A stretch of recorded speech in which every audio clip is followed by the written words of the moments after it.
I'm not ruling out a move to the Liberal Democrats. Well, let's now welcome Lee Anderson, the former Tory deputy chairman, now a candidate and an MP until the Parliament's resolved for reform. Hello to you, Lee.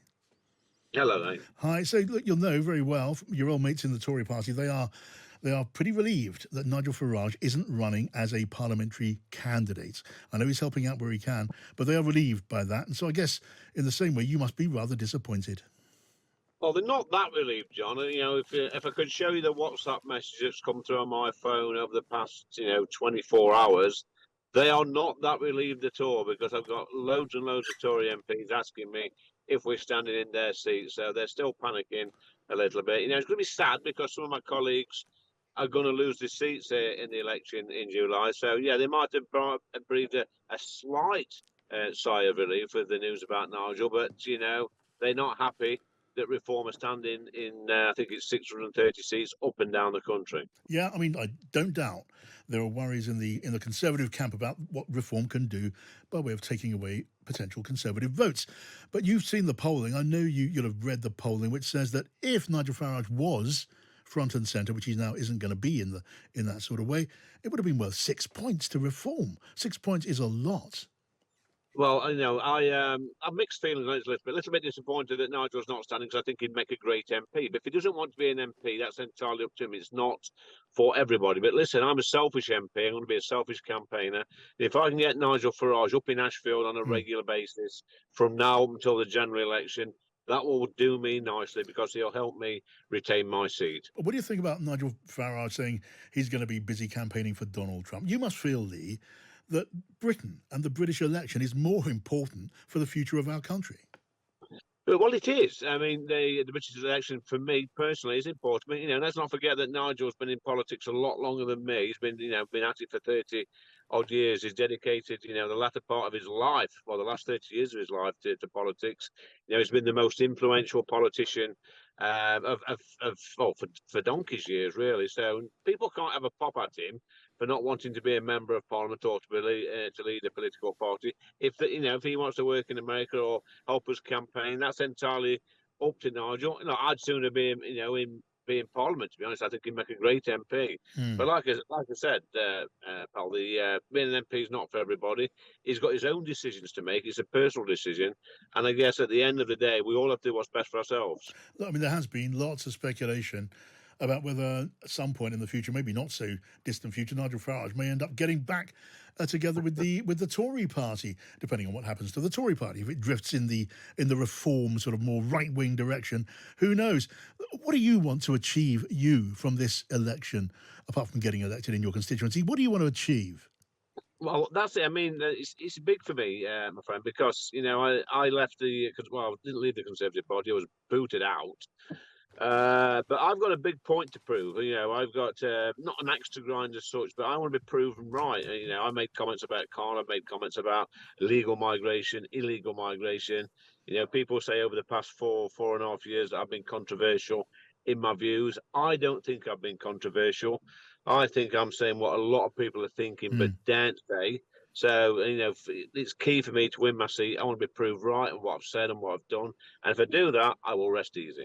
Some people in and around your party say that what they really want to do is smash the Tory party. They know their chances of getting seats in Parliament in this election are limited, to put it mildly. They want to smash the Tory party. Is that what you want? Do you want to smash your old party? I don't want to smash any party. I want to win my seat. I want to have influence. I want to be sat there on the green benches, banging a drum on a daily basis for the good people of Ashfield. I want to be in politics, to effect change and to be a voice for the place that I call home. Right. So what's the future you would wish for your old party? I'll say that again. What's the future you would wish for your old party, the Conservatives? Well, it's not just that. And I want all political parties in Parliament to be healthy. I want to have a healthy democratic system. I want, no MP in that place to take their seats for granted. When it come election time, I want to see them, produce a decent manifesto, what they can put to the British public and be elected on that. I want to see a good Parliament with healthy parties on all sides. Well, that almost sounds ecumenical. I mean, there is talk, isn't there, of the Conservative Party facing possibly an extinction moment, an existential moment in this election. I don't know what's going to happen. You don't know what's going to happen. But, there are some who say that the way the polls are looking, you could see the Tories absolutely devastated, like the Canadian Conservatives were back a few years back. I mean, does that idea horrify you? Does it appeal to you? Well, I don't believe it. I don't think it's going to happen. I think we're closer to a hung parliament personally than this annihilation that all the so-called experts are predicting. There's lots of different factors this time. You've got George Galloway, for example. He's going to be standing in some of the city seats up and down the country. That's going to affect the Labour vote massively. We've already seen George Galloway get elected in Rochdale, and he never mentioned Rochdale once in that whole campaign. He campaigned on a completely different ticket. So there's lots to play for here, and there's lots of different factors. So nothing's a given. Yeah, tell me, look, might you ever contemplate going back to your old party? I mean, Rishi Sunak, you felt he treated you rather with disdain, and that's one of the reasons you made the move you did to the Reform Party. If he treated you rather better from your point of view, you would still be a Tory, wouldn't you? Well, if he'd not booted me out of the party and took the whip off me, I probably would. But you decided to walk away. If he'd been, I don't know, a little bit more warm in his approaches, put his arm around you and tried to reconcile, you'd still be there. I want to be in a party that believes in me and believes in what I say and what I do. And if that party doesn't believe in what I say or do or back me up to the hilt, then I will go to a party which does believe in what I say and they will have my back. Well, you have been through a few parties, Lee, in your time. Can you imagine going back to the Tories? Can you imagine that as a possibility? Well, I'm not ruling out a move to the Liberal Democrats in the near future. Sorry, did you? Am I hearing correctly? Did you say you're not ruling out a move to the Liberal Democrats? I said that, yes. And if you take that seriously, then you need to go and see a doctor. Well, quite. I mean, if there's a doctor standing by. So my question stands then. I mean, can you imagine in that context you might go back to your old fold? Is that possible in your mind? No. I mean, I always said that I was going to stand twice at a general election. So if I'm successful and I win, that'll be me done. That'll be the 2 terms, and I'll serve that as a Reform Member of Parliament. Yeah. Okay. Look, time's run out. I've got to let you go. I did notice, by the way, it caught my eye. Your tweet on X, on Twitter. I saw a picture. You photographed your breakfast, a full English breakfast, and you seem to be worried that some people might think it was a racist breakfast. Got 4 million views there. You've got to tittle the fancy sometimes, my friend.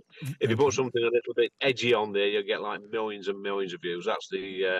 That's what social media is like. Well, I think that is what social media is like. We can look forward to more of your breakfast, lunches and dinner, I guess, during this campaign. Lee Anderson, thank you for coming on. Yeah, buddy, thank you.